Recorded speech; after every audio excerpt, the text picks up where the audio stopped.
Salut les gars, j'espère que vous allez bien, pour rapport ça très bien. On se retrouve aujourd'hui pour une toute nouvelle vidéo et aujourd'hui, ça va être une vidéo où je vais vous expliquer comment trader les annonces économiques. Alors vous verrez que c'est pas très compliqué, c'est vraiment juste de l'analyse, de la compréhension et de la logique aussi. D'accord, il y a de la logique. Les annonces économiques aussi, c'est de la logique. Il faut savoir une chose, c'est que les annonces économiques pour moi ne sont uniquement des accélérateurs de setup, ça accélère tout simplement les setups et c'est tout simplement en corrélation avec l'analyse technique. D'accord, l'analyse fondamentale est généralement en corrélation avec l'analyse technique. Généralement, les deux, ils sont corrélés, les deux vont ensemble. Tu ne peux pas faire une analyse fondamentale sans faire une analyse technique. Ce n'est pas possible. Et si tu veux traiter les annonces économiques, tu ne peux pas te contenter uniquement de l'analyse technique. Non, ça fonctionne pas. Il faut que les deux ils soient là pour traiter une annonce économique. Alors, bien évidemment, ce que je vous conseille à tous, c'est bien évidemment de ne pas trader les annonces économiques. Je vous conseille, c'est de ne pas les trader. D'ailleurs, sur les FTMO, etc., en FTMO, tu n'as pas le droit de trader les annonces économiques, hein. Et les fortes annonces économiques, comme le NFP, etc. Parce que si je fais une vidéo sur comment traiter les annonces économiques, c'est pour les grosses annonces économiques. NFP, inflation, etc., etc. Ça, d'accord, c'est les grosses annonces économiques. Donc, dans tous les cas, moi, ce que je vous conseille, c'est de ne pas les trader, juste d'être spectateur, regarder ce que ça fait, essayer de spéculer, est-ce que ça va aller en haut, est-ce que ça va aller à la baisse, mais ne pas de prendre de trait dans cette situation. C'est ce que je vous conseille. Maintenant, si vous êtes en compte propre, etc., et que vous voulez essayer de faire un petit placement, etc., pour essayer de faire un record ou quoi que ce soit, ou même que vous voulez risquer un peu, etc., vous pouvez les trader. Vous pouvez les trader, bien évidemment, on peut jamais être sûr à 100% de notre analyse. On pourra jamais être sûr, il faut savoir qu'une annonce économique, on n'a pas les chiffres, on fait juste de la spéculation, etc., sur ce qui peut se passer, mais bien évidemment, on peut pas être sûr. Peut-être que ça va aller au contresens de notre analyse, etc. Donc on peut jamais être sûr. Donc, voilà, je préfère vous mettre en garde. Mais on peut quand même espérer les trader, et on peut quand même avoir un pourcentage de chance qui est assez élevé, d'accord, qui est assez élevé pour aller dans notre direction. On peut parler environ de 60-70%, d'accord, de chances que notre analyse soit bonne. Et surtout, sur cette semaine-là, c'était assez. Moi, j'étais vraiment dans les 90% que ça allait passer, hein. Vraiment, c'est pour ça que, d'ailleurs, je l'ai prise. Parce que généralement, je ne traite pas les onces économiques, mais celle-ci, j'étais vraiment très confiant. Donc, tout simplement, la première chose à faire, avant d'aller tout simplement faire une analyse technique, on va tout simplement regarder le fonda. Le fonda, d'accord, on va regarder le fonda. Donc, je ne vais pas faire toute l'analyse fondamentale que ça dans cette vidéo, sinon ça va durer trop longtemps. Je ferai une vidéo concrète dessus pour vous l'expliquer, mais on va aller regarder les chiffres qui étaient donnés. Alors, si mon Google veut bien se mettre. Donc, qu'est-ce qu'on avait eu? Donc, on a eu déjà, on avait deux annonces, d'accord? C'était NFP, on avait deux annonces. On avait la création d'emplois et tout simplement le taux de chômage, ok? Donc, on avait ces deux annonces-là les plus importantes, d'accord? Pour moi, les annonces les plus importantes, ça a trois têtes de taureau, d'accord? Celles qui ont trois têtes de taureau. Donc, qu'est-ce qu'on avait ici? Donc là, on a la création d'emplois dans le secteur non agricole. Ce que ça nous dit ici, tout simplement, ça nous dit que l'actuel, bon, ça c'est le chiffre qui est sorti, mais ça, le chiffre, dites-vous qu'il n'est pas sorti. Dites-vous que là, on est juste à la veille, on ne sait pas quel chiffre il va y avoir. Là, on voit quoi? On voit que précédemment, on avait eu 500 000 emplois non agricoles, d'accord? On avait eu 500 000 créations d'emplois non agricoles. Donc là, on se dit, waouh, quand même, 500 000, c'est énorme. 500 000, c'est énorme. Et là, il donne une prévision de 200 000. Ça veut dire que là, il te donne une prévision qu'il n'y aura que 200 000 créations d'emplois, sachant que précédemment, on a eu 500 000. C'est-à-dire que là, l'écart est énorme. L'écart est énorme. Si on compare les écarts d'avant, là, tu vois, on avait 185 000, 260K, 200 000, 260K, 200 000, 280, 200 000, 315, 250, 340. Donc, c'était assez proche, tu vois, c'était vraiment assez proche. Là, l'écart ici, il est énorme. Là, il y a un écart de 300 000, c'est énorme. C'est énorme. Alors que tu vois, pendant les derniers mois, les 1, 2, 3, 4, 5, les 6 derniers mois, tu vois que l'écart, bah, il n'est pas énorme. C'est de 100K, 100K, 150K, etc. Tu vois, mais là, on a un écart de pratiquement 300K, plus de 300K même. Donc ça, c'est énorme. Donc déjà, dans la tête, là, ça fait bip, bip, bip, bip. Là, c'est énorme. C'est-à-dire que là, s'il te donne une prévision de 200 000 créations d'emplois, là, on a une réduction de plus de 50% par rapport au mois dernier. Donc là, genre dans la tête, ça fait bip, bip. Ça fait, oh là là, bip, bip, ça sent pas bon pour le dollar. Ça sent pas bon pour le dollar. Après, ce que je regarde, c'est que j'ai regardé aussi ce qu'il y avait les annonces économiques de cette semaine-là, où il y avait les taux d'intérêt, etc. Donc ça avait augmenté, le prix avait super bien augmenté, DXY avait bien monté, avait bien bombé le torse vers le haut, il était bien monté, on avait une grosse chute de euro USD et de GBP USD à ce moment-là. Je me dis, c'est bizarre, ils augmentent comme ça, tout ça, taux d'intérêt et tout, c'est bizarre que ça monte autant, c'est très bizarre, tu vois, c'est très bizarre. Généralement, quand ils font ça, c'est que ça sent pas bon pour le pays, c'est que ça sent pas bon du tout. Donc déjà, il y a cette alerte-là qui m'a alerté. Il y a le fait qu'ils ont augmenté, etc., les taux, donc ça m'a alerté. Dans ma tête, ça m'a alerté, je me suis dit, ouh, c'est bizarre. C'est bizarre. Pourquoi ils essayent de bomber le torse comme ça tout d'un coup? Pour moi, c'est que ça sonne pas bon dans le pays. D'accord? Ça sonne pas bon dans le pays. Ce qui se passe, ça sonne pas bon. C'est qu'ils essayent peut-être de camoufler ce qui va se passer. D'accord? Ils essayent de faire une grosse hausse pour camoufler derrière ce qui va se passer, l'annonce qui va se passer et la grosse baisse, la grosse chute qu'il pourrait y avoir par la suite. C'est ce que je me suis dit, bip bip dans ma tête. Faut savoir que sur l'analyse fondamentale, il faut quand même avoir un point de vue assez extérieur, d'accord? Faut regarder ce qui se passe dans le pays, etc., au state, qu'est-ce qui se passe, etc. Faut être vraiment un journaliste. L'analyse fondamentale, c'est être un journaliste. Éplucher les articles, éplucher ce que JP Morgan peut dire, les grandes banques, leur avis dessus, etc., ce qu'ils peuvent dire, etc. Regarder les grosses têtes, qu'est-ce qu'ils peuvent dire et tout. Faut vraiment avoir un aspect journaliste, recueillir tous les documents et après avoir un point de vue extérieur et faire tout simplement un résumé de tout ça. Bon, ça, je vais pas le faire dans la vidéo, sinon ça dure trop longtemps. Là, on se base uniquement sur les chiffres que nous donne investing.com. Et évidemment, tout ça, c'est léger, d'accord? Juste avoir les chiffres, etc., faire une analyse profonde juste avec les chiffres, c'est léger. C'est très léger. Il faut quand même d'autres facteurs qui viennent derrière, d'accord? Pas uniquement ça, mais bon. Là, on va se baser uniquement sur ça, parce que les chiffres, quand même, étaient donnaient vraiment un très, très bon indice. Donc là, je vois cet écart-là qui est très, très, très grand. Donc je me dis, ah, s'il y a un écart comme ça, s'il y a une prévision de 200 000, alors qu'on avait le mois dernier 500 000, ça sent pas bon, c'est qu'il y aura possiblement une très très forte chute. Parce que généralement, les prévisions, le chiffre, quand il sort, généralement, il est proche de la prévision, d'accord? Il est proche de la prévision. Les prévisions, tout simplement, comment elles se font? Elles se font sur un sondage qui est fait, d'accord? C'est qui fait ça? C'est Bureau of Labor Statistics. C'est eux qui font un sondage auprès de différents dirigeants d'entreprise. Je pense que là, c'est les différents dirigeants d'entreprise, normalement. Donc voilà, ils font un sondage auprès de différents dirigeants de haute entreprise. Et après, ils sortent le chiffre directement. Donc là, c'était une prévision. Donc là, la prévision me donne un indice que ça sent pas bon. Ça sent pas bon. Là, il y a un écart qui est très très gros. Trop trop gros. L'écart, il est trop grand. Donc pour moi, ça veut dire que le chiffre qui va sortir va obligatoirement être en dessous du chiffre précédent qu'on a eu le mois dernier. Donc déjà, il y avait ça. Donc si déjà je me dis que le chiffre ici va être en dessous du chiffre du mois dernier, eh ben, je me dis tout simplement que le taux de chômage, il va augmenter par rapport au mois dernier. Le taux de chômage va augmenter. Il va pas rester, le taux de chômage ne va pas rester au même pourcentage qu'on a eu le mois dernier. Ce n'est pas possible parce que là, il y a un écart important. Donc le taux de chômage aura augmenté. Logiquement. Tu vois, j'essaye de vraiment dans une base logique. Là, vraiment, on se base sur des trucs assez légers. Bien évidemment, c'est plus profond que ça. Je sais, en commentaire, vous allez me dire, mais Yannick, c'est plus profond que ça. Voilà. On se base vraiment juste uniquement sur investing, ce que nous donne investing. Je ferai une vidéo vraiment concrète sur l'analyse fondamentale plus tard.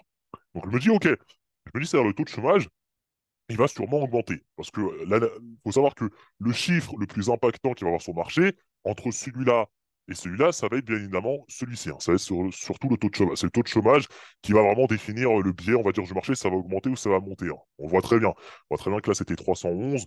Voilà, ils disent une lecture plus élevée que prévu. Donc là, on a eu un chiffre qui était plus élevé que prévu. Pourtant, on voit que le marché est très très bien descendu sur le DXY. Donc c'est pas celui-là qui va donner le mouvement au marché. C'est surtout celui-là qui va donner le mouvement au marché. Mais pour tout simplement définir le chiffre qui va sortir ici, pour avoir une spéculation du chiffre qui va sortir, il faut tout simplement analyser là ce qui va se passer, d'accord, sur la création d'emplois, parce que le taux de chômage est sur la création d'emplois, c'est sur les emplois qui sont là. Donc si je vois qu'il y a une différence de 300 cas ici, je me dis que le taux de chômage, il va augmenter. Logiquement, ça va augmenter. Et c'est ce qui s'est passé, tu vois que le taux de chômage ici a augmenté. Il était de 3,4% et il est monté de 3,6%, donc il est monté de 0,2%. Et ça, pour le DXY, ça c'est une grosse claque, hein. Là, c'est... Allez, dégage. Donc ça veut dire que moi, dans ma tête, après cette petite investigation que j'ai faite, donc bien évidemment, il n'y a pas que ça, il y a pas sur... je me suis pas basé uniquement sur ça, je me suis basé aussi sur d'autres sources, bien évidemment, pour appuyer encore mon analyse fondamentale et pour me donner encore plus de confiance. Mais on verra ça dans une autre vidéo.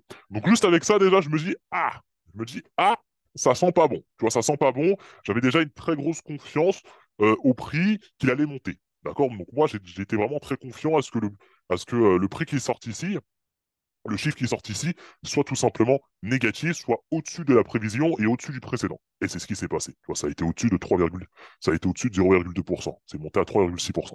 Donc j'ai eu raison. Donc déjà, juste sans avoir ça, déjà, tu te dis, ah, ça peut, le prix sur DXY, il peut prendre une grosse gifle. Donc déjà, tu as fait ton analyse fondamentale, tu as fait ta petite spéculation, etc. Tu as analysé ce qui s'est passé, tu as réfléchi de façon rationnelle, de façon logique et tout.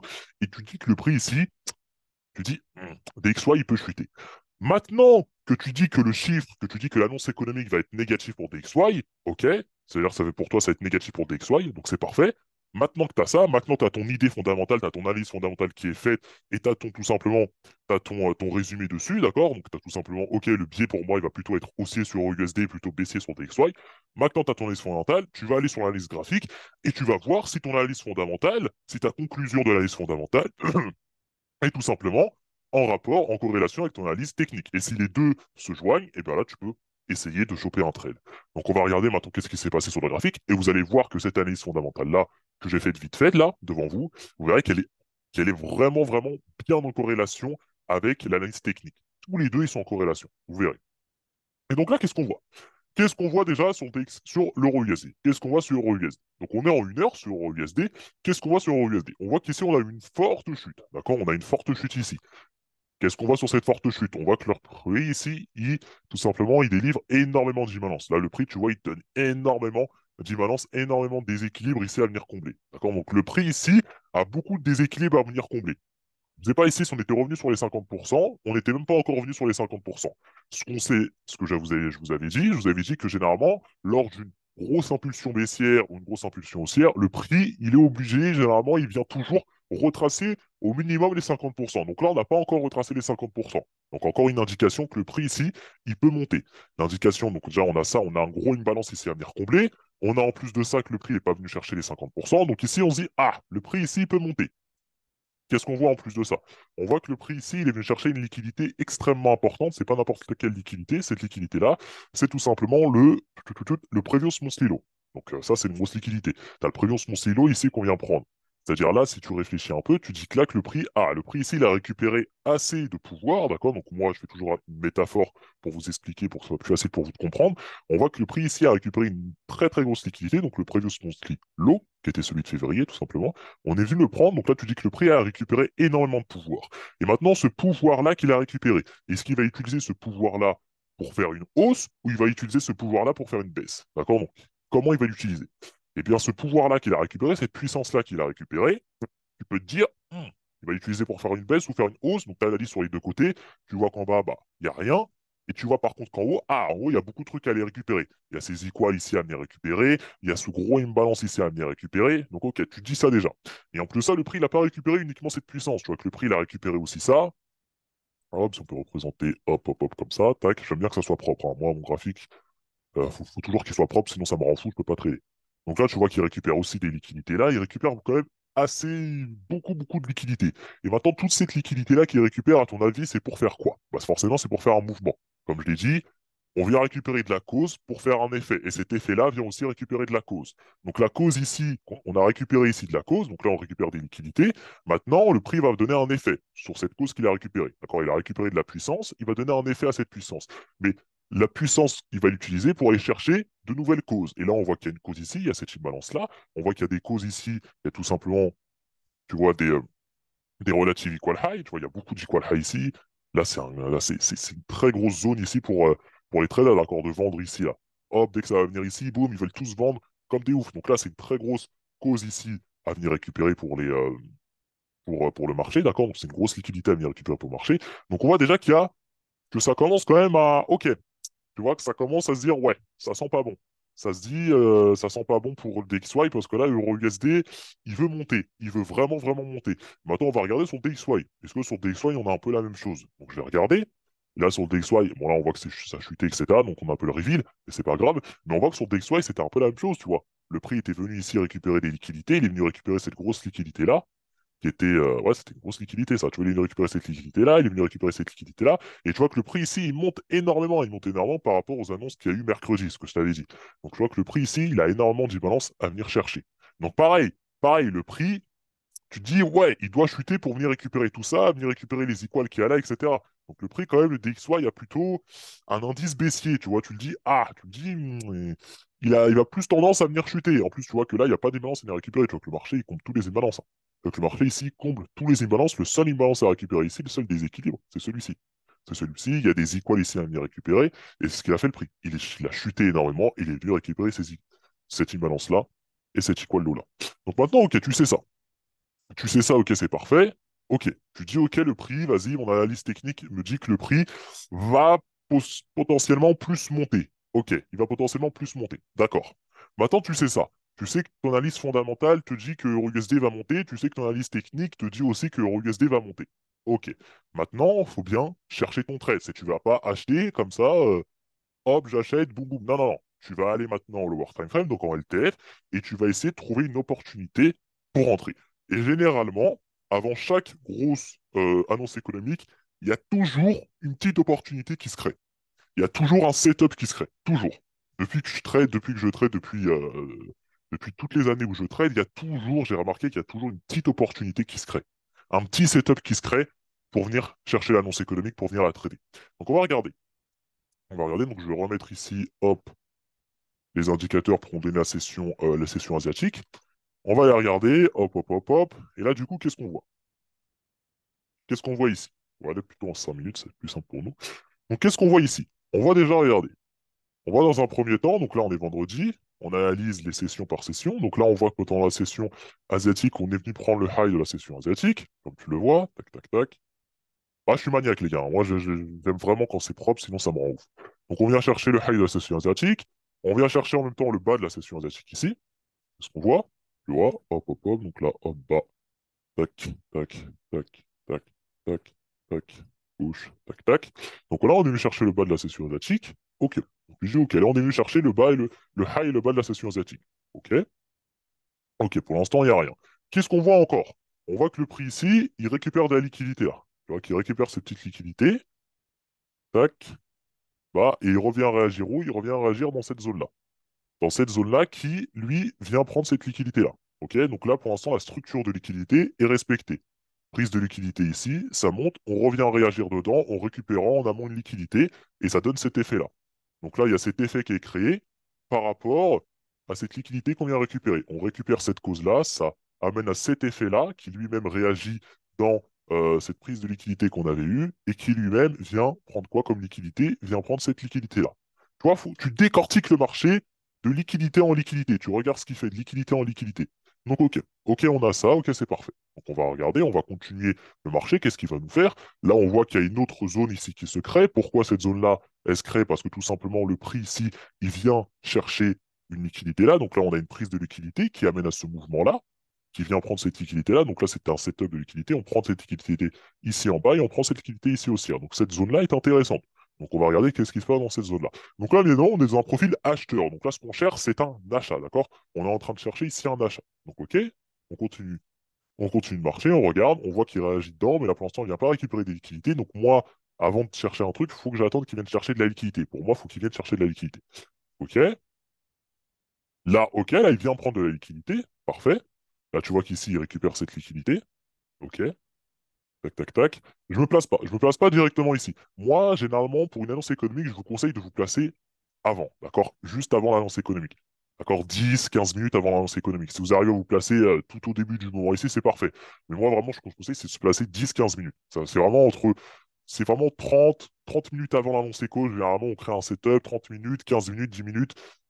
Franchement, entre 30 minutes, 30 et 15 minutes, c'est là où généralement il faut essayer de se placer. C'est là où le setup généralement il se crée. D'accord? Donc là, on analyse. Là, on sent déjà qu'il y a un truc qui va venir se créer. On le sent.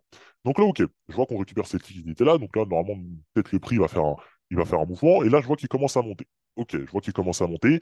L'annonce économique, on le rappelle où elle est. Je vais la mentionner directement avec une rôle verticale. Tac, elle est ici. Elle est à 15h30. Donc là, on se rapproche très très rapidement de l'annonce économique. On s'y rapproche vraiment de très très près. Et là, ce que je vois, ce que j'analyse directement, c'est que là-bas, moi, ce que je veux ici, c'est un mouvement haussier. Ce que j'attends, c'est un mouvement haussier. Maintenant, pour que le prix fait un mouvement haussier, etc., en LTF, d'accord, parce que l'on analyse en LTF, il faut qu'il y ait de la cause ici à aller chercher. Parce que le prix ne va pas faire un effet haussier sans qu'il y ait de la cause à aller chercher ici, sans qu'il y ait de la liquidité à aller chercher au-dessus. Donc, on avait analysé qu'il y a de la liquidité à aller chercher au-dessus, etc., en HTF, qu'il y a un imbalance en HTF à venir chercher. Mais en LTF, qu'est-ce qu'il y a en LTF? Qu'est-ce qu'il y a à venir chercher en LTF? Et du coup, c'est ce qu'on va regarder. On va regarder en LTF la cause que le prix doit venir chercher. Et là, ce que j'analyse tout simplement, c'est que là, il y a une trendline, cette trendline-là a été prise. Tu vois que la trendline ici, elle a été prise par ce petit truc-là. Donc là, on a une trendline qui a été prise. Donc on va la mentionner ici, tac, tac, tac, que ça a été pris en bas. Donc là, la cause en bas a déjà été prise. OK? Maintenant, on analyse en haut, et là, on voit qu'en haut, ah, là, on a une très très belle cause à venir récupérer. Tu vois que cette cause-là, une, deux, trois touches. Donc tu sais qu'ici, il y a beaucoup de gens qui vont se mettre à vendre ici. Énormément de personnes qui vont se mettre à vendre pardon, ici. Et je vois que le prix, en fait, il te donne tout. Il te donne tout. Il te dit, en fait, il te pousse à prendre l'achat. Il te dit, regarde, analyse la liquidité et regarde, tu as tout devant toi. Tu as tout devant toi. La cause à aller chercher en LTF, elle est en haut. La cause à aller chercher en HTF, elle est en haut. Tout te donne, le prix te donne tout. Il te donne tout. Tu as juste à être patient, à patienter et le prix te donne tout. Et donc, moi, j'attends. J'attends. Je me dis, ok, ok, ok, maintenant, il va falloir que je me place. Quand il va falloir que je me place, etc. Donc là, je vais en une minute et je vais regarder ce que le prix il fait. Hop, hop, hop. Je mets tout simplement ça ici, tac, tac, tac. Et là, en fait, moi, ce que j'attendais, c'est que j'attendais tout simplement, je vois que le prix, en fait, il vient, hop, il vient chercher ça ici. Donc là, je partais en retail directement, donc en une minute. Je vois qu'il vient chercher ça, ok, il casse là-haut, etc. Je me suis dit, ok, là, le prix vient réagir, en fait, dans cette zone-là, tu vois, ce petit truc-là. Tac, et donc moi, en fait, j'attendais quoi? J'attendais tout simplement à ce que le prix revienne là. Hop, dans cette zone-là. D'accord? Qui aurait dans cette zone-là pour prendre un achat. Et encore, allez, on va essayer de faire un sniper qui vienne même dans cette imbalance-là. Tu vois l'imbalance ici. Le prix vient chercher en plus, hop, une petite liquidité là, tu vois, juste avant de monter. Donc là, c'est parfait. Tu vois, le prix, même sur des petits trucs, il vient chercher la liquidité. Il vient chercher cette cause-là pour ensuite donner un effet. Le prix ne peut pas faire mouvement haussier ou un mouvement baissier sans au préalable venir chercher de la cause. Ce n'est pas possible. Ce n'est pas possible. Donc là, ok, il casse vers le haut, il prend ici la liquidité en bas, ce qui est un mouvement haussier. On voit qu'ici, on a un petit sell to buy, tu vois. On a une grosse poussée vers le bas pour donner un gros mouvement vers le haut. Tu vois ici. Hop, hop, hop. Donc là, on a un sell to buy qui est intéressant. OK. Donc là, j'attends. Je vois que le prix ici, il y a moyen que le prix ici revienne. Pourquoi il y a moyen? Parce que ici, tu vois qu'il y a de la cause qui se crée. Il y a une trendline ici qui se crée. Donc je me dis que, tiens, le prix ici, il y a moyen qu'il revienne. En plus de ça, il réagit ici sur ce smart money trap là. Donc là, déjà, tu vois qu'ici, il y a énormément de personnes. Hop, hop, hop. Il y a énormément de personnes ici qui sont placées en vente. Beaucoup, beaucoup. Donc là, OK, il y a un trap ici qui se crée. Donc là, il y a beaucoup de personnes qui vendent ici. Il y a cette cause-là à aller chercher. Hop. Hop, si je regarde, tac, tac, boum, boum, voilà, il y a cette cause-là à venir chercher, tu vois, cette cause-là. Donc, je dis que le prix, il y a moyen. Il y a moyen qu'ici, qu'ils viennent. Il y a moyen qu'ici, ils viennent chuter, peut-être venir réagir dedans et après partir. Et donc, moi, j'étais comme ça. Je me suis dit, OK, mon analyse ici, pour moi, elle est cohérente. Mon SL, je vais pas le mettre ici, je vais le mettre juste ici pour être un peu plus large, parce qu'on sait jamais, tu sais, sur les indices économiques, généralement, on a un spread qui est assez fort, d'accord? Sur ton courtier, le spread, généralement, il est différent, il augmente, parce que, tout simplement, c'est tellement fort que le spread, bah, il augmente, parce que faut, c'est ce qu'on appelle, je me rappelle plus comment on appelle ça déjà, mais ouais, le slippage. Je sais pas, donc forcément, le spread est un peu plus élevé. Et donc, ok, donc j'attends. J'attends. L'annonce économique est ici à 14h30, donc là, j'ai encore le temps. Ici, il est 13h49. Donc, le prix, tu vois qu'il réagit dans ce sport de trap là. Et là, il descend bien. Il descend très, très vite. Il descend très, très vite. Et là, boum, moi, je suis placé. Et là, déjà, quand j'étais placé ici, je me suis dit, ça sent très, très bon. Pourquoi ça sent très, très bon? Je vais l'expliquer. Juste, hop, je fais tout ça. Je leur juste bien, bien, bien. C'est que là, en fait, le prix, avec cette forte baisse-là, qu'est-ce qu'il me donne? Bah, c'est aussi simple que ça. Il me donne un sell to buy. Il me donne un sell to buy magnifique. Tu vois que le prix ici, il chute de manière très très forte. Et ça, c'est bon. Ça, c'est très très bon. Parce que, comme on le sait, pour que le prix monte, ils vont toujours venir vendre le marché pour ensuite le faire monter. Ou ils vont toujours venir acheter le marché pour le faire chuter. Ils vont toujours faire l'inverse de ce qu'ils veulent faire au début. C'est pour ça qu'on appelle ça des sell to buy. Et donc là, je vois qu'ici, on a un gros sell et ça met en confiance en me disant que là, ok, là, on a peut-être le sell pour amener à l'achat après. Et regardons ce qui s'est passé. Voilà, le prix ensuite, il a explosé. Il a explosé. Il a explosé à l'achat. Et moi, j'avais pris, je crois, d'hier sur ce trade-là. J'avais pris d'hier et je crois qu'il est même parti plus loin. Il est même parti très très haut après le prix. Je vois qu'il est parti très très vite. Si on regarde le prix, il est parti, ouais, il est parti très très haut après. Généralement, l'effet d'une annonce économique, généralement, est dur entre 60, 90 minutes. Entre 60 et 120 minutes. D'accord? Là, je sais pas, elle a duré combien de temps, parce que là, après, ça a pris cette liquidité-là, et comme par hasard, après, ça a chuté, bah, évidemment. On récupère cette cause-là qui est importante, donc maintenant, le prix va plutôt aller vers un mouvement baissier, pour venir combler les déséquilibres que cette annonce économique est venue chercher, ou tout simplement venir taper les 50%. Enfin, c'est toujours le même processus. C'est ce qu'on appelle des cycles de liquidité, c'est toujours le même processus. Mais bon, enfin bref. Donc, ok. Et donc là, tu vois, si on regarde l'annonce économique, a duré combien de temps? L'effet de l'annonce économique, donc l'effet haussier, il a duré en moyenne, voilà, 2 heures. Tu vois, 2 heures, 120 minutes. Tu vois, c'est entre 60 et 120 minutes. Donc, entre 1 heure et 2 heures que l'effet d'une grosse annonce économique. D'accord? L'effet d'une grosse annonce économique, c'est entre 60 et 120 minutes. Il y en a qui disent 60-90 minutes, mais moi, je suis plus à dire entre 60 et, euh, et, euh, 60 et 120 minutes. Entre ça. Donc voilà. Et donc là, tu vois, tu avais un potentiel de 33 R à aller chercher, hein. Si tu visais cette liquidité-là, donc tu vois, l'equal ici, tu avais un potentiel de 33 R. 33 R à venir chercher. Et tu vois qu'ici, l'analyse, bah, elle est pas super compliquée, hein. On a de la cause ici à aller chercher, on voit que le prix réagit ici sur ce smart contract là, on voit qu'on a un gros sell ici qui peut ramener un buy, t'as tout qui t'est donné ici. Et là, je parle même pas, là, il n'y a pas de structure marché boss PY. C'est pas du boss PY, ça, les gars. Il n'y a aucun boss PY. Là, sur le boss PY, tu te places en achat ici, tu te places en achat ici.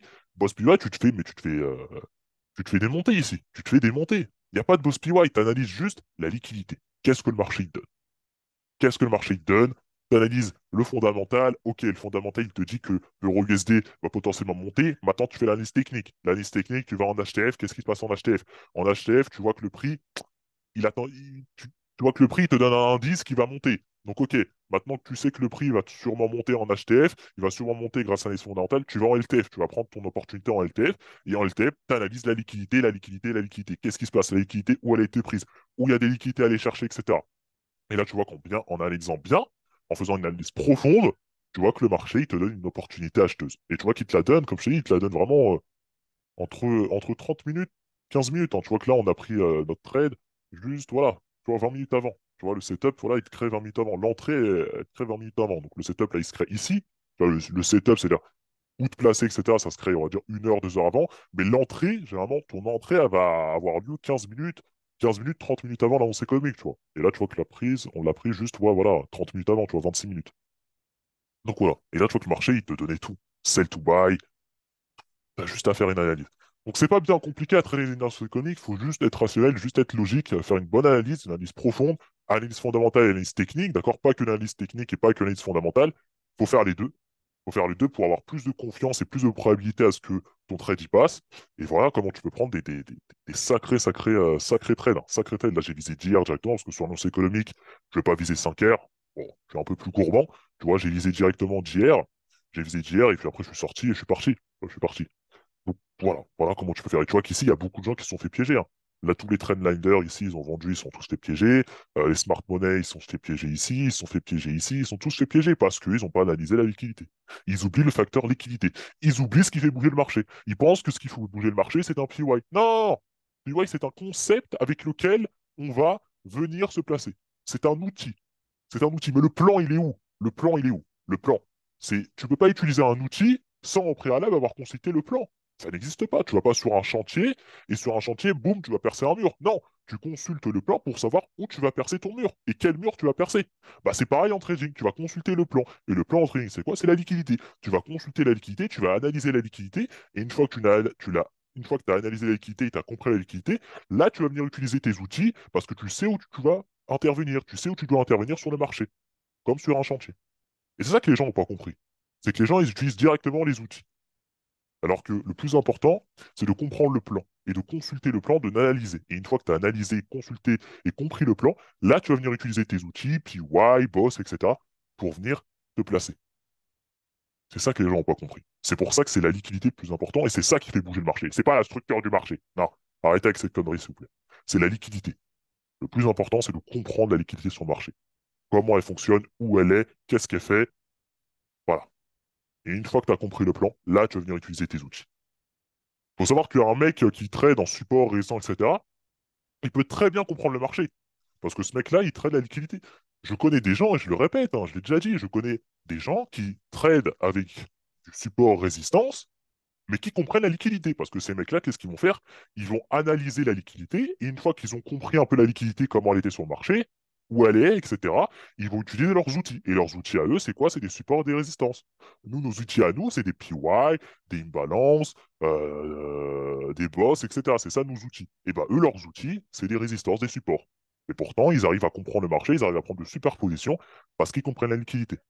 Peu importe tes outils, tant que tu comprends la liquidité, t'inquiète pas que sur le marché, tu vas très très bien t'en sortir. Donc voilà, les gars, c'était vraiment une courte vidéo sur le trade que j'ai pris. Pour ceux qui veulent savoir, je l'ai pris sur Telegram. Faut aller sur Telegram. N'hésitez pas à venir sur Telegram, c'est là où je partage tout. C'est là où je partage vraiment tout. Vous êtes beaucoup à me demander aussi de la formation quand elle ressort. Je referai une ouverture dans peu de temps de la formation. Je crois que ça sera la dernière ouverture que je vais faire de l'année. Vraiment, je vais mettre un minimum de place. Je vous tiendrai au courant dans tous les cas, parce que vous êtes beaucoup à me demander, à marceler même sur ça. Donc voilà, dans tous les cas, je vous tiens au courant vraiment sur Telegram. C'est là où je vous tiens vraiment au courant, donc n'hésitez pas à le rejoindre. Donc voilà, les gars. C'était une petite vidéo, je vous expliquais, j'espère que ça vous aura plu, vous aurez appris des choses, c'est tout l'intérêt. Le tout l'intérêt, c'est d'avoir appris des choses, sinon ça sert à rien. Que vous ayez passé un bon moment aussi. Et puis voilà, les gars. En tout cas, c'était tout pour moi. Surtout pour une prochaine vidéo. Je vous dis au revoir, les gars. Allez, ciao. Bonne soirée à vous.